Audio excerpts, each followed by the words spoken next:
Samson's Titanic Journey by Lauren Graham and Rosie Matthews.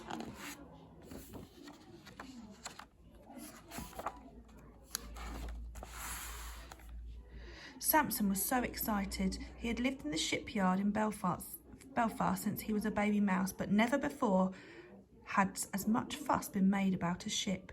The beautiful new luxury liner called Titanic was about to be launched. The shipyard workers had been building it for months, and now the day had arrived when it would finally set sail for Southampton. Samson was going too. He had decided to leave his hometown in search of a better life in America, and he couldn't think of a more spectacular way to get there than by travelling on board the Titanic. As the final preparations for the launch were put in place, Samson slipped stealthily aboard. He watched the excited spectators waving madly from the docks as Titanic sailed splendidly down Belfast Lough. Once Titanic had travelled out to sea, Samson found a cosy little corner close to one of the huge ship's boilers, unpacked his belongings and unrolled his pretty patchwork blanket.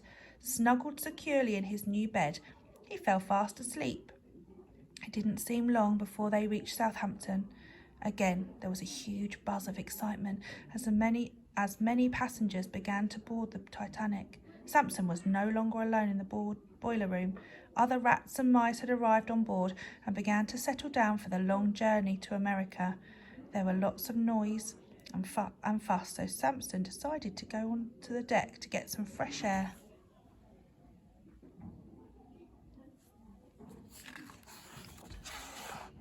Titanic was just about to set sail on her maiden voyage to America.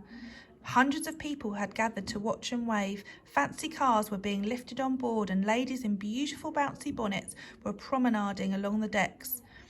Samson ran as fast as he could to the top of the ship and hid behind the fourth funnel in an effort to get the best view.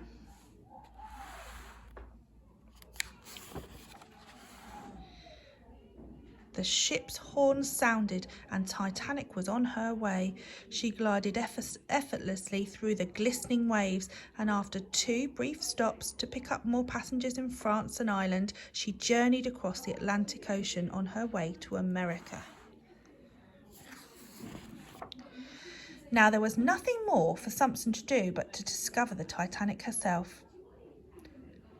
He decided to start the exploration at the top of the ship. This is where the first-class cabins could be found. As he was scampering around, he became aware of a delicious smell wafting through the air. Samson's tummy began to rumble. In all the excitement, he'd missed lunch. Samson followed the aroma, and it led him to the dining room. He had never before seen such grandeur. Crystal chandeliers shone brightly on the dark, rich wooden panelling. Tall gentlemen in top hats led elegant ladies in long, swirling skirts as they swished down the magnificent staircase into the grand dining room.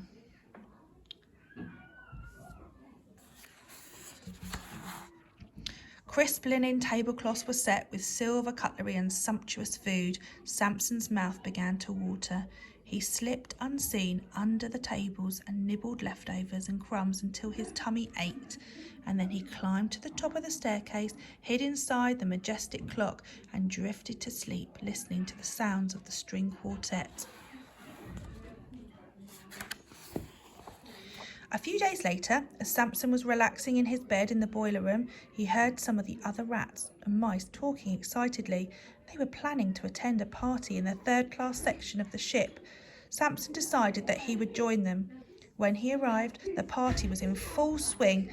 The deck was crowded. Cheerful chattering and laughter could be heard above the lively fiddle music. Passengers were dancing to the sounds of reels and jigs, while others relaxed with a drink, happily watching the performances.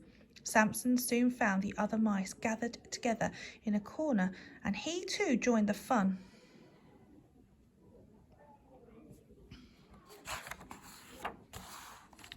It was very late when he returned to his bed in the boiler room. He hadn't been sleeping for long when he was woken by a loud crash, and the ship creaked to a sudden halt. Samson was scared. He knew that something was wrong. He scampered outside to find out what was happening. Shattered ice slipped and slid across the deck.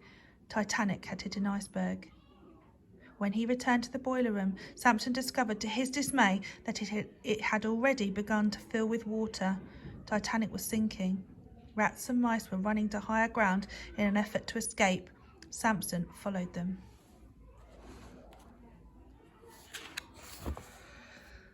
Lots of panicking passengers had arrived on deck. Everyone wanted to board the lifeboats, but it was clear that there were not enough room for them all. Women and children clambered on board, and one by one the lifeboats were lowered into the sea. As he watched the last lifeboat disappear, Samson knew that he was in trouble. He had no way of escape. Titanic was plunging headfirst into the Atlantic Ocean.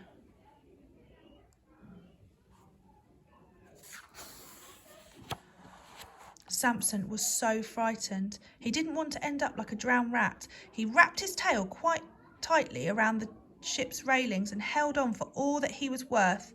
Suddenly, there was an earth-shattering sound as Titanic split in two. Samson felt as if his heart was in his mouth when the rear of the ship plummeted into the sea. For a moment, the force of the impact dragged Samson underwater. His little legs paddled fiercely, and with immense effort, he reached the ocean's surface. Gasping for breath, he swam through icy waters towards a piece of driftwood.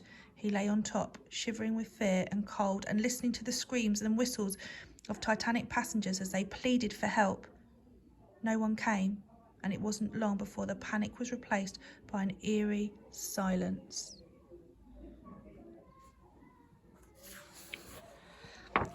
It was 2 hours before another ship called the Carpathia arrived.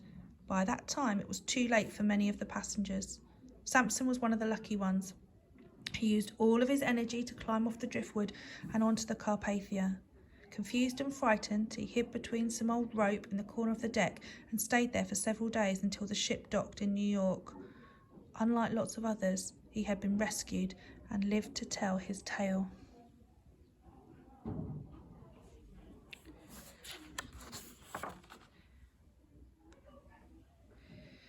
He could now begin his new life in America. But Samson knew that however exciting his future would be, he would never forget his Titanic journey.